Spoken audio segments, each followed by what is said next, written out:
Bonjour and welcome to Anoka-Hennepin's Indian Education Trimester Celebration and Annual Public Hearing.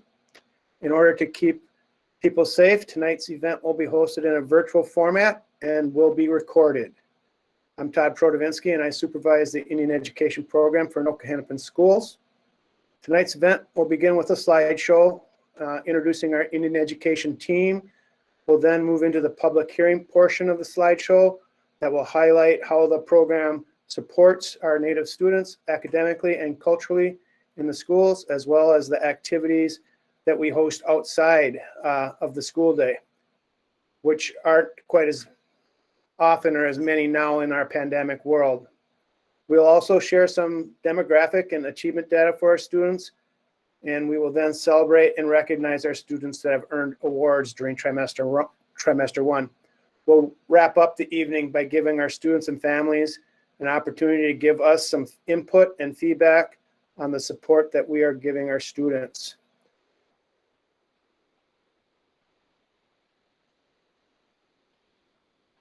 So with that, we'll get started with the slideshow. I'm going to put it in present mode.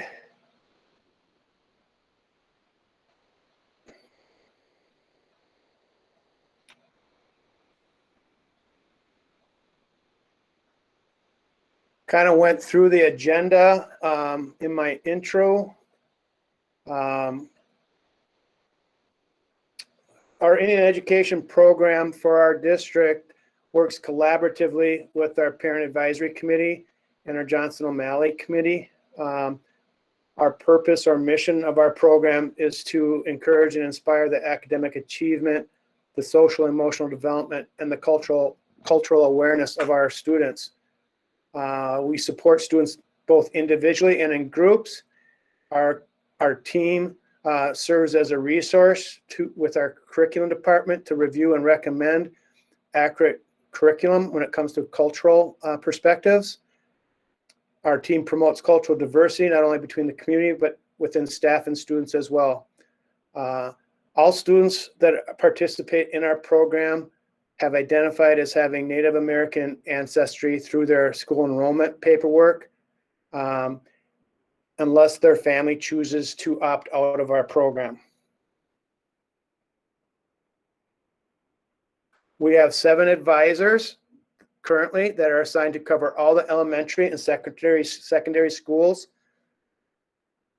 Their main role is to help identify the students that should be that are eligible to receive our support, to promote academic achievement, social, emotional development, and cultural awareness for those students. So they're doing both academics and cultural work with the schools and the students. Our advisors also plan and help coordinate the cultural activities and implement academic support programs like the Check and Connect program. They help host fall and spring picnics. In a normal year, they would also coordinate college and career visits, host trimester celebrations, our winter event, and our senior honoring. A lot of that has changed since last spring given the pandemic, and we are adjusting by going with more online and virtual activities. Our advisors also serve as liaisons for our American Indian students and families between the school and the home.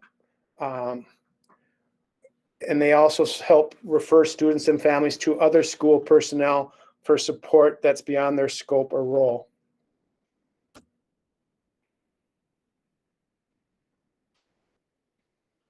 Abuju, Miwa Chinoden, Gagasqua Jimikago Injabayan, the main Indudim. So my name's Tony. I'm from Leech Lake and part of the Sturgeon clan. My Indian name is Chinoden, which means big wind. I've been supporting the Anoka secondary schools for the last 5 years.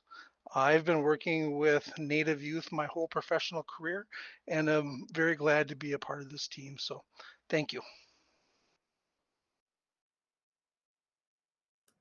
Bonjour, I'm Gabriella Carroll. I am the advisor for the Andover and the alternative clusters, which include Oakview Middle School as well. I serve around 97 students. Thank you.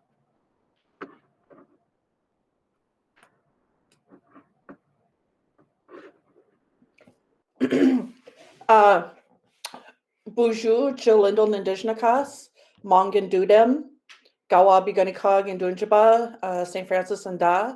My name is Jill Lindell. I'm in my 4th year as an advisor with the Indian Ed program here in Anoka-Hennepin.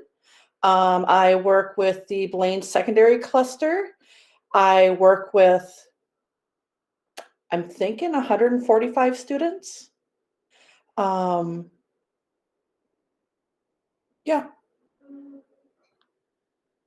Miigwech. Uju ginawa na mwentan waba minaguk, wapishki kizasi kwen dugu, mayangan in dudem, mayangan ojichuk kizasin de pinakazwin, Mindi indishna ka jaganashi mang kun rapids in Dunjba, edasha Cambridge in Danongom. Wapishki Kisasi Quays, who I am. You can call me Mindy by my English name. I'm the Coon Rapids Cluster Advisor. I've been with Anoka-Hennepin Indian Education as a staff member since fall of 2013, and I support around 140 students between Coon Rapids Middle School and Coon Rapids High School. When I'm not working with our wonderful students and families, I also work as an Ojibwe language instructor on the side. But I'm super happy to see you all tonight. Thank you for coming to our public hearing. And I'm looking forward to hearing from you all later. Miigwech.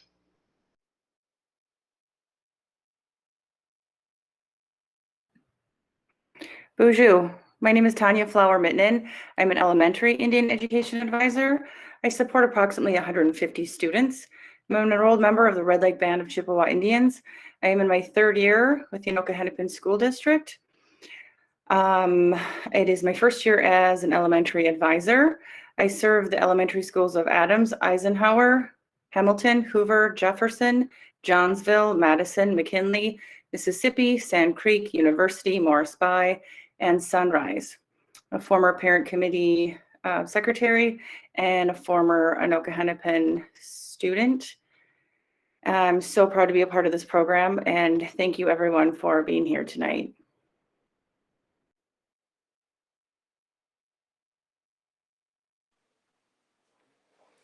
Bonjour, Anine. Nibin in the digital class, or Summer is my name. Namagizis Sukwen Indigo Jaboimang Makwanda Dem was welcoming in Donjba. Hello, my name is Summer. I am an advisor for the elementary schools and 13 schools, Franklin, Lincoln, Ramsey, Wilson, Brookside, Andover, Champlain, Brooklyn Park, Crooked Lake, Rum River, Evergreen, Monroe, Oxbow, Dayton, and I have approximately 220 students that I'm serving. Let's see, I come from, I'm an enrolled member of the Lac Flambeau Band of Ojibwe, but I grew up in the Upper Peninsula of Michigan. I was born and raised there, went to the Northern Michigan University, got my bachelor's degree in political science, and for the heck of it, I said, we'll go for pre-law as well. I got a Native American Studies minor, and then I worked with the Quinabe Indian community doing cultural resources management for like 10 years, and then I taught at my tribe's college, the LCO Ojibwe Community College, at the Lac du Flambeau site. I was teaching intro to Ojibwe culture and Ojibwe art, woodland floral arts. I'm really nervous. Anyways, that's me, Miigwech. I'm so happy to be here. Anin Ginawa, Bradley Indigenous Cause, Odawazaga Gaye, Manu Minaking, Andunjaba, Mcnakin Dem. Hello everyone, my name is Bradley. I come from LCO Menominee reservations. Both are over in Wisconsin. I'm Turtle Clan, and I serve as the Champlain High School and Jackson Middle School Cluster Indian Education Advisor. I support about 115 students. This is my 1st year working for the program. I'm really grateful for the opportunity to be able to work with the students' families and the community as a whole. Like I said, this is my 1st year. I started in January, so I'm relatively new, but I'm loving every second of it. And like I said, I'm very grateful for this opportunity. I also do a little tutoring on the side for the American Indian Family Center based out of St. Paul. Thanks everyone for coming.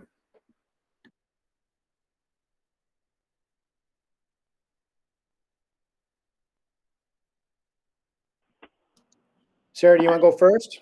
Sure. I'm Sarah. I just started in November. I'm the secretary for the department. I was a para for 10 years previous. And I'm excited to be working here.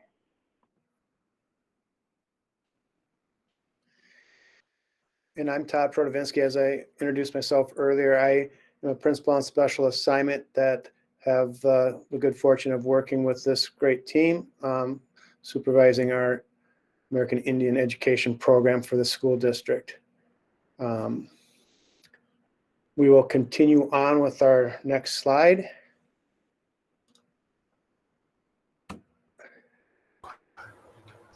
Bonjour, give me one more card and there's Nakas Kun represent Dunjiba was Waganing Ninda. Makwan and do them and do Dayway Gun. My name is Chris Batiste. I am the Parent Advisory Committee Chair as well as the Johnson O'Malley Parent Committee Chair, JOM PAC committees. I have 5 kids in the Anoka-Hennepin district, elementary through high school, and one graduate from last year. So thank you, Todd. Right. But there's, the PAC committee, we work with like the Title 7 grant. We collaborate with the staff, with Todd. We have meetings discussing things that are going to be going on with Indian education, cultural activities, potlucks, whatnot. We discuss what we should be doing for those. Any questions parents have, our teachers have at that, for that matter as well. We discuss those in the meetings. But then the JOM now consists of parents of JOM certified students, and we actually work with just really the JOM grant on that side. And we review and approve all the reports and stuff, as well as on the PAC committee. So I think we can move to the next one. And then our members here, as you can see, the PAC committee consists of parents, student reps, and the teacher rep, whereas JOM committee is just parents that are part of that committee.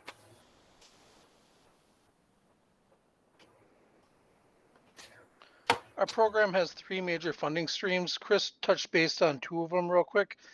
2 of them are federal, our Title 7 grant, which is about a little more than $76,000. And then our other federal grant is the Johnson O'Malley grant, which is a little more than $16,000. And then our last grant that funds our program is through the state, the American Indian Education Aid, and that's upwards of $431,000. Our program goals and strategies align with the world's best workforce, and the goals that align to the Indian Education Plan are that all 3rd graders achieve grade literacy level, increase in the percentage of students proficient in math accountability tests, and all of our high school seniors graduate from high school. Our academic support that we offer is academic tutoring. We offer a check and connect model for one-on-one academic support, cultural reading focus for elementary students, trimester celebrations, and college and career readiness opportunities.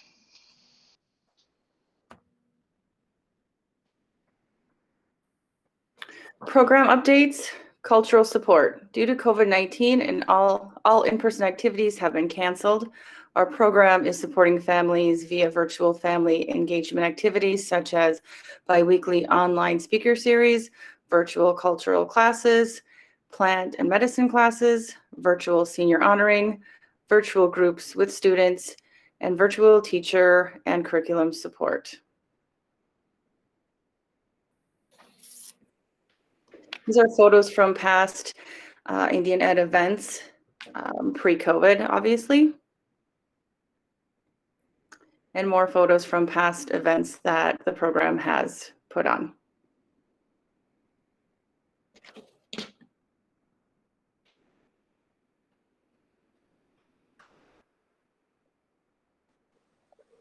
Okay, so this is the district-wide enrollment of American Indian students compared to other ethnicities. And this first one that's all red, this is the state ethnicity side. So we only have 2 columns, and that's either Native American or not Native American. And so as you can see, the red column is the non-Native Americans, and that's 36,664. And then the American Indians is 1,196. Now this is a state number. So this is under the state ethnicity.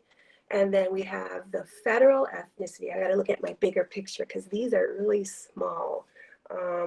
So this federal ethnicity is different because there are more, they're broken down into more categories, and there are, they consider different areas to be Native American, I believe. I might be wrong. So we have 61.3% is the white category, and that's 23,233. And then we have this orange category is 2 or more races. So they might be Native American or not, or they just might be 2 other races. It's not really identified what's what there. That's 3,374 people that are under that category. Then we have 28 Native American or Native Hawaiian, my apologies, or Pacific Islanders. We have 2,447 Latino Hispanic, which is the purple. And then Black or African Americans is the green, the 13.6% there, which is 5,144. Asians are 8.8% with 3,337 people. And then we get to the American Indian or Alaskan Native minus the Hawaiians and Pacific Islanders, it's 232. So this is just the most recent data for this year. And yeah.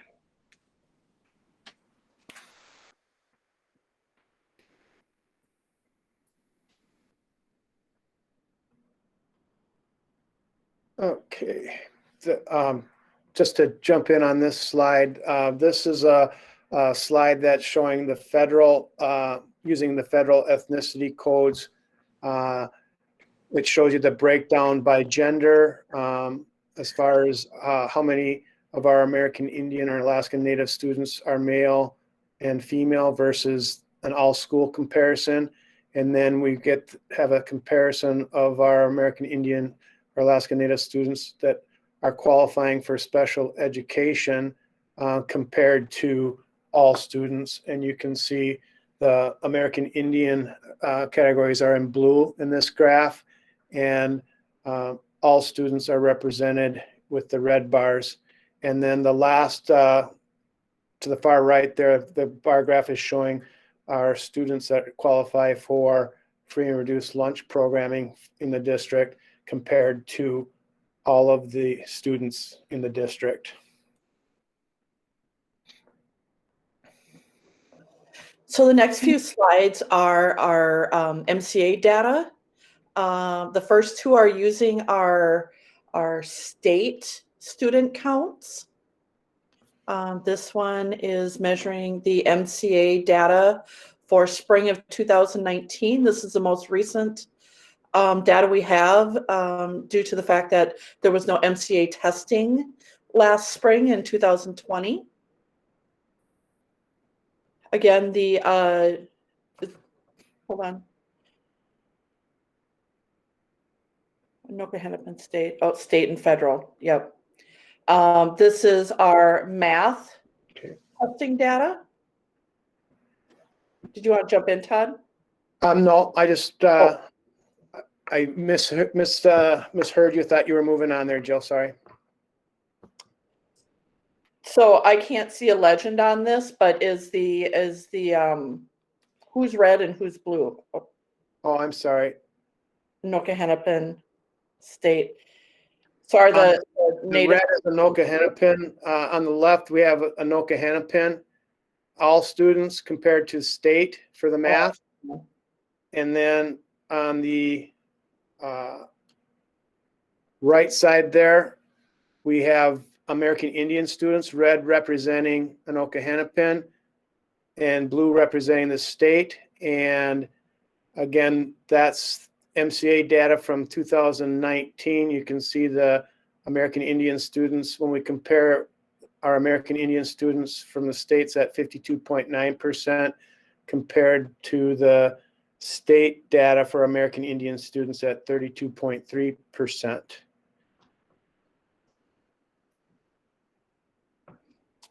All right. And in the science, we are using the federal student count because we are unable to obtain the state numbers. And again, this is for 2019 because 2020 MCAs were not administered. And the American Indian category is the blue line compared to all students, which is the gray line, and the orange gold line is white students. And this particular slide was taken from the Minnesota Department of Education report card for our district. These are the graduation rate slides that we're coming up against, and graduation rate is always 1 year lagging. So this is the graduation data from 2019, comparing Anoka-Hennepin, all students to the state on the left, and comparing our American Indian students on the right in the red compared to the state in the blue. And these this data is using the state ethnicity codes. So you can see that in 2019, the state file for American Indian students for our district showed 56.1% graduation rate. That's a 4-year graduation rate statistic compared to 56.2 for the state.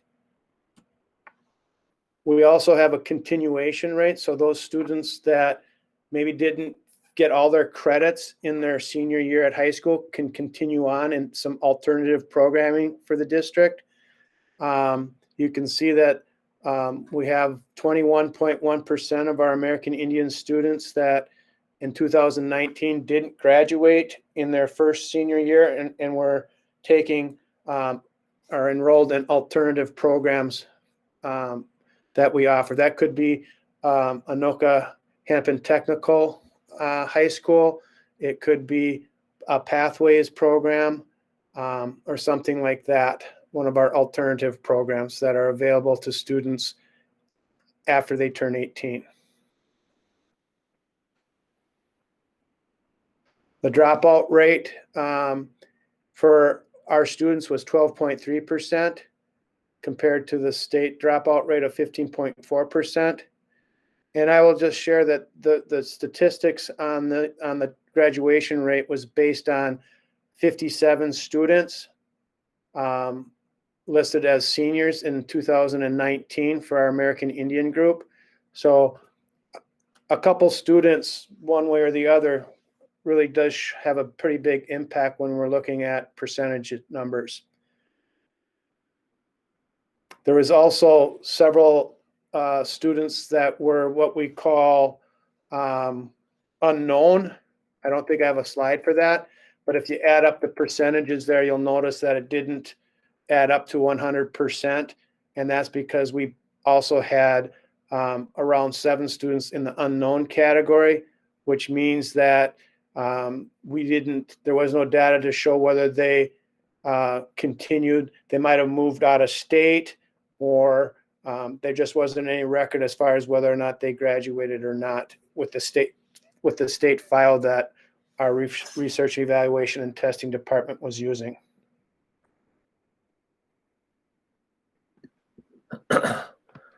And so looping back to what Tony said about the world's best workforce Indian education and the plan that the goals that should be set in place to see like progress of where the students are at. He first talked about the reading literacy for 3rd graders. And the specifics on that is we want to see like a 2.5% jump in 2 years. And so if you look at 57.7% of that reading accountability, where third graders do mark off on the, or are proficient on those reading tests, we want to see that jump up to about 60.3% in 2021. And for those, the math test, the math accountability test, they test grades 3rd through 8th grade, and then juniors as well in 11th grade. And again, just about that 2%, 3% jump that we want to see in the 2-year span. And so we want to see it from about 45.3% to 48.1% in 2021. And again, this is just the goals for that best plan to be put in place to track the progress. And so further on from reading and math, the graduation rates was another focus that has been stated before in the previous slides. And so for that, the 4-year graduation rate, about another 2% jump in the 2-year span. So from 2019, 56.1% was reported. We want, and then about 58.5% in 2020, the 1-year span.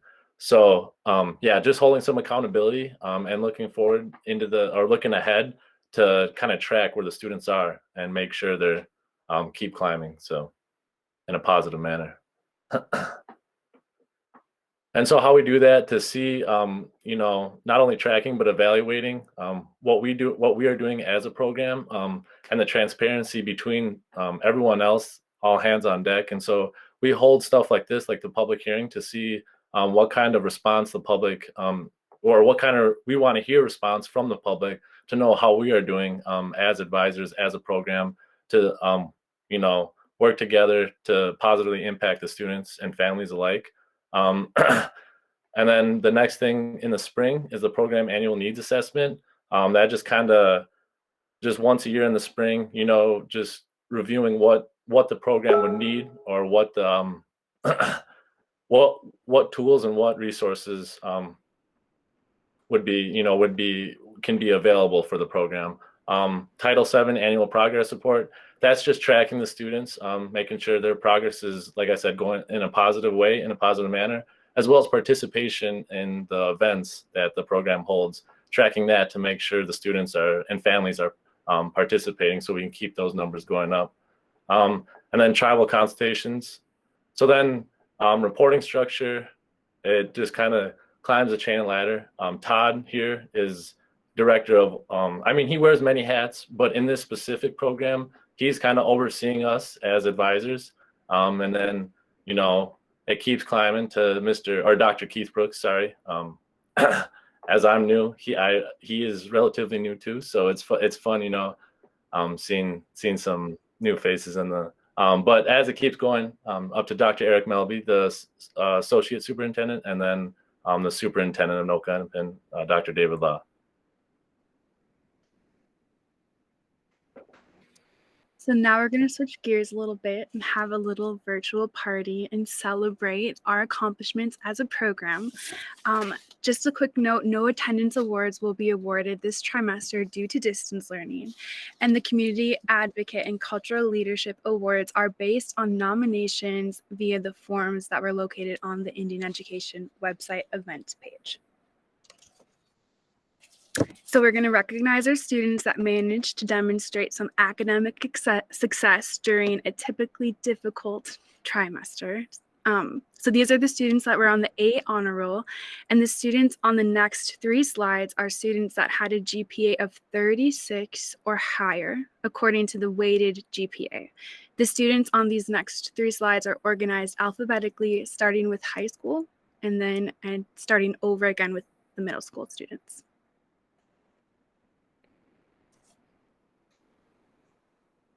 And then these students are the students that had the weighted GPA of 2.6 to 3.5. They're the B honor roll students, and they're organized identically, high school first, alphabetically, and then middle school. So congratulations to all of our students for doing well in typically difficult time.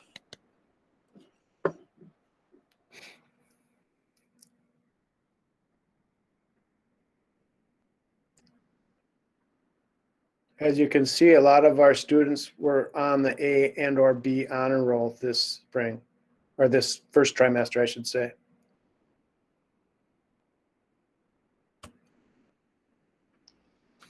How, and similar to our academic achievement celebrations and our typical, we would typically do an attendance celebration, right? We also like to acknowledge those students who are also showing leadership and promise and success in the fields of cultural leadership and within our community. And so, like Gabriella had mentioned, through our website and through our communications with families, parents and community members have an opportunity to nominate different students for either a cultural leadership award, which is for any student who is showing leadership by participating or leading in various cultural activities during the trimester. This might be students who attend ceremonies or who participate in culture outside of our program, like language tables, or maybe during the summer they dance at powwows or they work with elders, those types of situations. And then we also like to celebrate students who are volunteering within their community, and that might be the Native specific community or it might be the larger community. Just any time that they're giving back, we like to acknowledge those students. And then we also have the Above and Beyond Award, which is actually nominated by the advisors. So we nominate students in our cluster who we see who are putting in extra effort and showing leadership within our cultural groups and setting a good example for the other students within our program. So sometimes that's students that might be participating in our parent advisory committee as a student rep, or it might be students who are attending cultural groups. Even during this time of distance learning, we're still trying to connect with those students and provide an opportunity for them to dialogue about things going on in the community or talking about various cultural aspects. So those students who are really engaging, but also setting an example by helping out other kids during group, or maybe sharing their personal experiences, which then encourages other students to open up and share in group as well. So these are the students who their advisors nominated them for Above and Beyond Awards this trimester. If you happen to be a parent or a guardian of a student whose name was listed, or you're a student watching this video or here tonight and you would like a copy of your award, typically when we have an in-person celebration, we print a certificate and we hand that certificate out to you, and then we would celebrate that as a community with an honor song, but unfortunately we're unable to do that.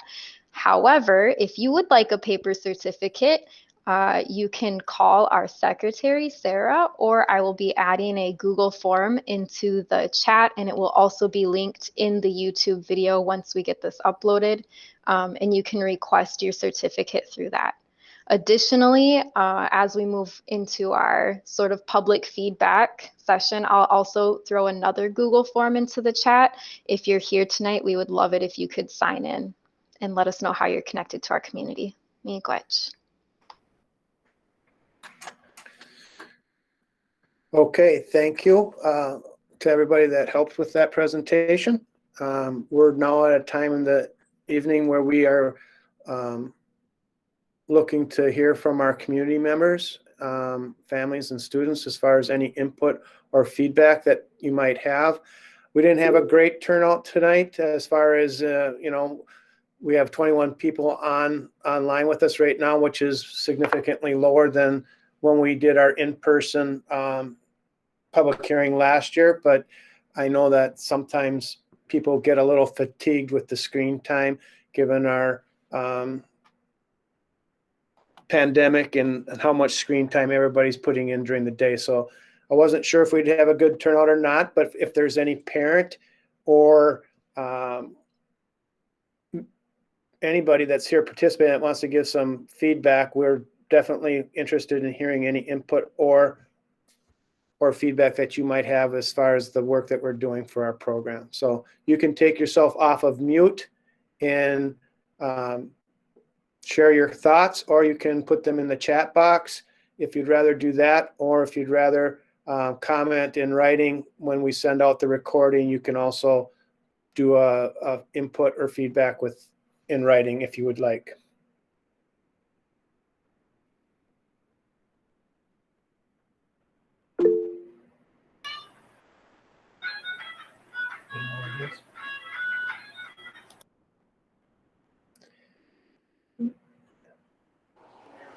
Hi there. My name is Marky. We're new. My family and I were new to the area. We just have our son in Sand Creek Elementary, And I guess my question is, what's the big driver for the STEM, the science, technology, and engineering and mathematics? Why is it not focused on writing and reading?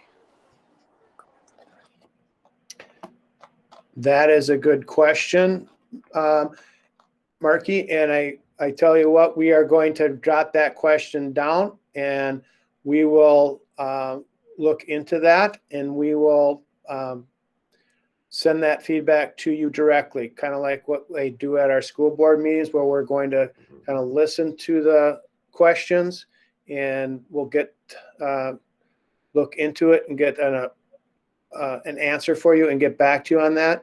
I'm not a district expert in all things Anoka-Hennepin K-12, so I will have to look into that specifically as far as what the reasoning is for the focus on that. Okay, I was just curious, just partly because myself growing up on the reservation in the Southwest, there was, ever since I was been in school, like middle, like secondary education, it's always been a push to do the STEM programs. But for me personally, there was always a lack of effort to do writing and reading, and that's something that was critical when applying for college. And then when you go to college, you're up against your peers that are way advanced or ahead of you, and you're basically trying to catch up in those areas. And also, once again, like being from the reservation, the psychological support as well. My mother grew up in a boarding school, and a lot of things had happened to her, which kind of trickled down onto me. So trying to have that support was very handy on my, would have been handy on my end to have that as well. Is that something that we could also look into? Once again, I'm new to the area, so I'm not quite sure like how different it is compared to being from where originally in New Mexico. Okay. Well, we appreciate you joining us tonight, and also appreciate you asking the questions, and we'll try to continue the dialogue with you as we look into this and get some responses that we can get back to you with. Thank you.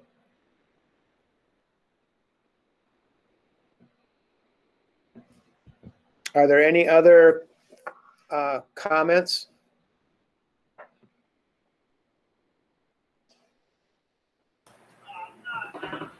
Anine, this is Martin Jennings, Wabajashi.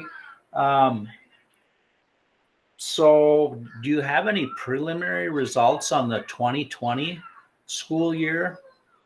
So that's the first question. And then the second question is kind of being in the nonprofit field, what type of indicators are you using? You know, what I saw in the presentation tonight were all academic indicators.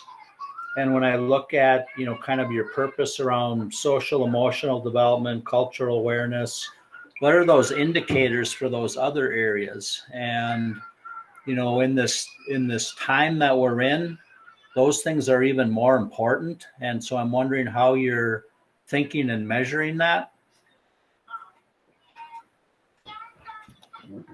Thank you, Martin. I can speak to that a little bit at this point in time as far as the social emotional learning part.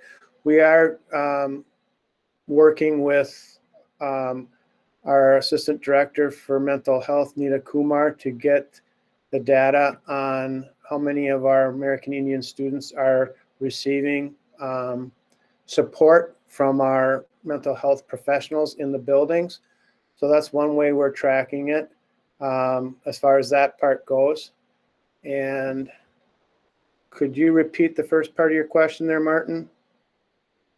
Okay, so that's one way that you're tracking, you know, some social and emotional. Mm-hmm. How about like cultural awareness? So that's the second part of the question. And then the first part of the question is, you know, do you have any preliminary data on last year? And so I think these questions are kind of like, my questions are kind of tied together. So, I mean, this last year was hard on everything. And, you know, the mental health issues, you know, the need for cultural programming is probably stronger than ever before. And I would imagine that, the academic achievements probably suffered from that as well. So I'm just kind of wondering how, the data that you're looking at on all those different things, because they're all related, and what adjustments you're making to add additional programming and supports. Sure. As far as the cultural piece, I can speak to that in that we look, it kind of goes back to the slide about how we hold ourselves accountable. Our annual needs assessment survey is something that we send out every spring to our families. So we're tracking what our families are asking for through that survey. And we also track the participants that are attending our events by having sign-ins and things like that. So we're tracking how many people are participating, and we're also using our family surveys to figure out what's most important. What do our families think are most important, and what do our students feel are most important? Our annual needs assessment that goes out every spring is an online survey that goes to all of our parents in the community, and it goes to all of our secondary students as well. So we have historical data that will show us what has been the priorities over the years, and we work with our parent advisory committee to develop those surveys along with our research and evaluation and testing department to develop those surveys and track the results. So that's kind of one way that we keep track of our what we are doing from a cultural perspective, as far as how our students have been impacted over this past year. They've been impacted significantly. We have data that is showing that when we compare trimester 1 of 2019 to trimester 1 of 2020, that fall semester, that we have had significantly more students fail 1 or 2 courses. So we're aware of that, and we are looking and reaching out, working with our parent advisory committee to try to figure out how can we get our students more engaged in school so that they will do better and pass more classes. We are currently spending more money on academic tutoring to help try to solve some of those problems, but a lot of the problems, in all honesty, from what we're seeing on our end, is the lack of engagement with our students in the schools in this pandemic setting that we're in. We are going to be looking at some additional programming that we can offer over the summer with some additional funding that's coming through the CARES Act money. So we are working with our parent advisory committee to develop some plans as far as how we can use this additional money to focus our work on areas that we've identified with our parent advisory committee to address the needs of our students and our families. Is that still on? Yeah, you're still on. Thanks, Todd. So just a couple of reactions to what you shared. The first comment is, for the past couple of years, I've always filled out those surveys in the spring. I think that's when they come out. Yes. And I don't really know what comes of that stuff. And so I think from, this is just a suggestion, from a transparency point of view, and if I missed this, I apologize for that. From a transparency point of view, if you could kind of tabulate that and then share that back out to the parents, we'd kind of know what everyone's thinking about, and then that might lead to identifying additional gaps, and then that process could then be turned over to staff, and then you kind of figure out your programming, just so that that's a more complete loop on that. So that's a suggestion. And then I think the other thing that you were hinting about is, the pandemic probably one of the biggest problems, that's come from this is kind of the loss of community and that sense of being together. And so, that probably is going to be with us for a while. And so knowing that, it's kind of like, well, what can we do to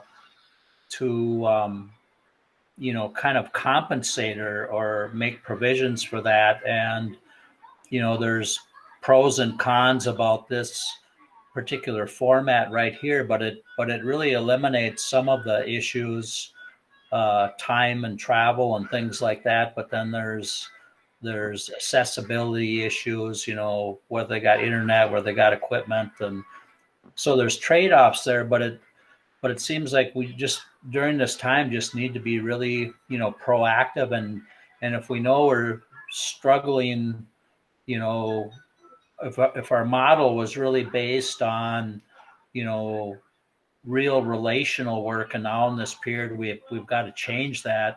We just have to kind of be, more proactive and figure out some way, because these kids are getting lost,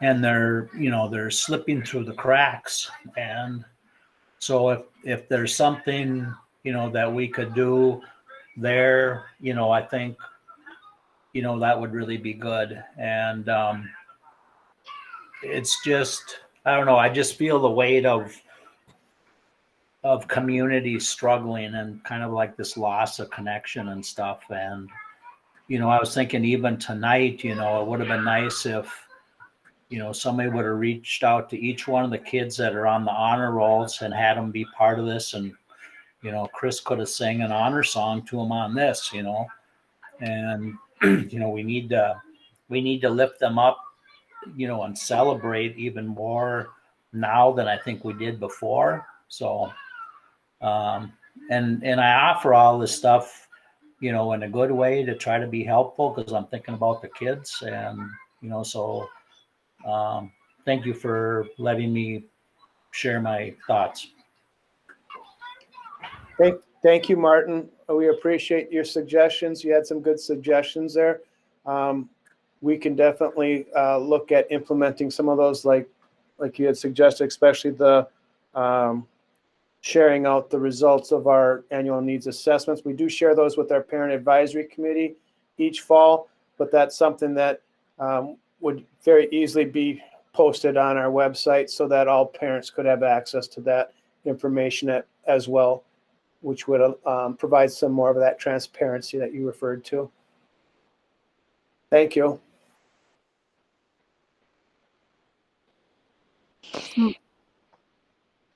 Hi, good evening all. My name is Zachary, and I'm using my wife's login account, but we're both parents to a student, our student that goes to Sand Creek. One of the, I guess it would be sort of suggestion that I have is, as my wife mentioned previously, instead of pushing the STEM field so hard, is actually building that relationship with the students. And I know a lot of times for us personally, I've seen it happen with our own son. Is the reason I feel that students are going down and getting lost within this pandemic and having to work from, I guess, do school from home, is that there may be issues within the home that a lot of times could be hard to ask for help. We both grew up on a reservation, but one thing that we've seen growing up, going to school and everything, it's hard for Native Americans in certain situations to ask for help. It's not in our culture to ask questions, or if we need assistance in anything, reaching out, doing that cultural awareness, even spiritual awareness, because that's honestly what got us through where we're at today, is being able to have our religion, be strong in our religion, so that way we could continue to strive towards our goals. If that's something that maybe could be implemented, that would be an awesome thing to see, is to be able to host virtual conferences or something at night to show the different, maybe a monthly thing once a month or once a week, to allow the students to come in and not learn about school, but actually learn about their culture or the different cultures. Because in essence, we're all, as Native American people, we're all the same people, just the languages that we speak are slightly different. And I think having kids join that and bringing that up will allow them to not feel as alone, because during this pandemic, them having to to go to school from home or virtually, it kind of separated them from the physical interactions that they they had in the past every day. And it's a very, I guess, it impacts their mental health quite a lot. Thank you. I appreciate the input. We can definitely look at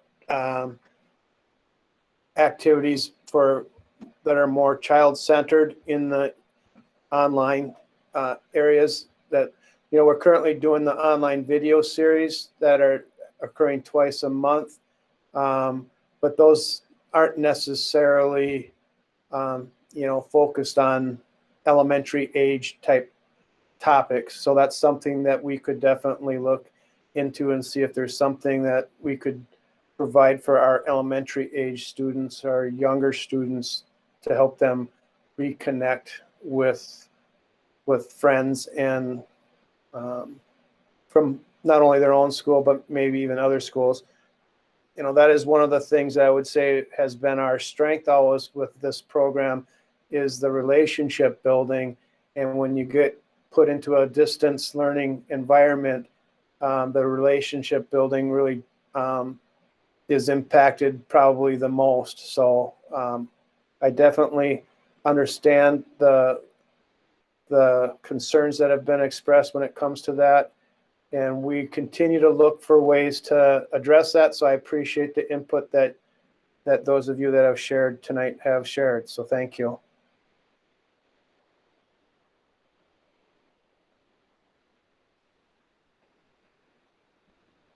Any other thoughts or comments?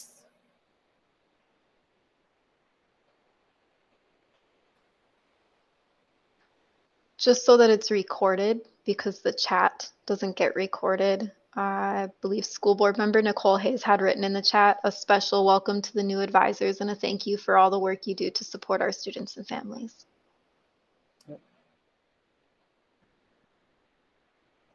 Thank you, Nicole.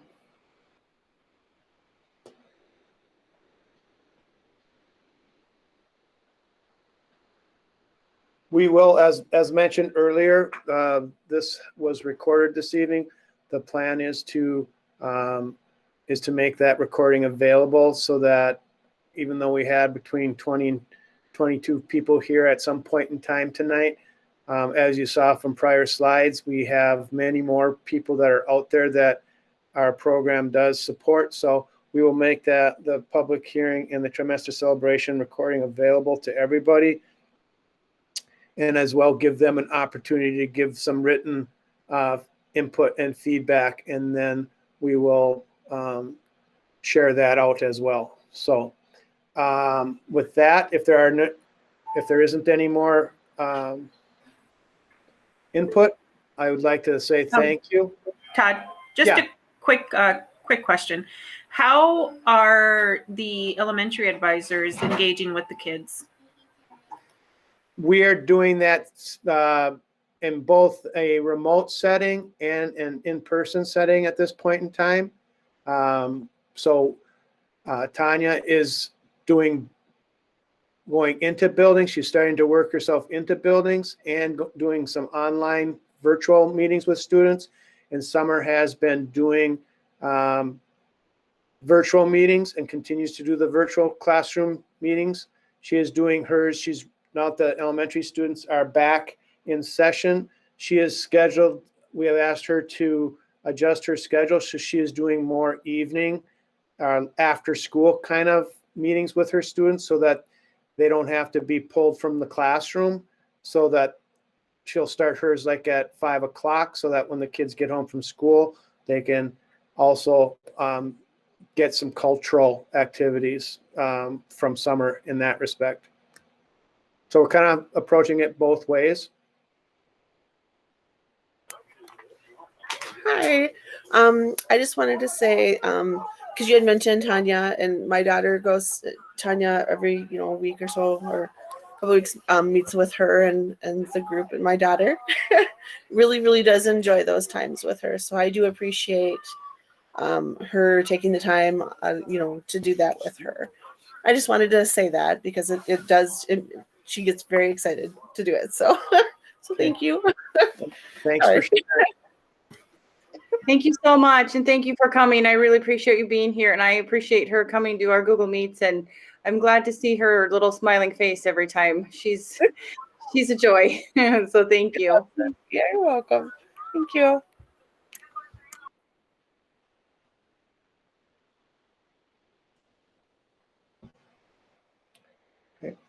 And I see Superintendent Law has shared a message in the message box thanking the team for doing the great work and thanking the parents for joining us tonight. So we appreciate the parents and our district leadership for joining us tonight as well.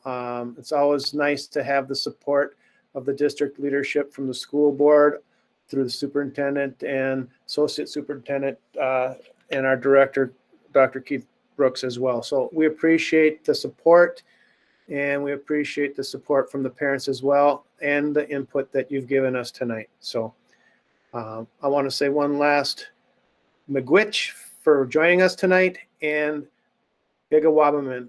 Hope to see you soon. Giga Wabaman. Giga Wabaman. Giga Wabaman.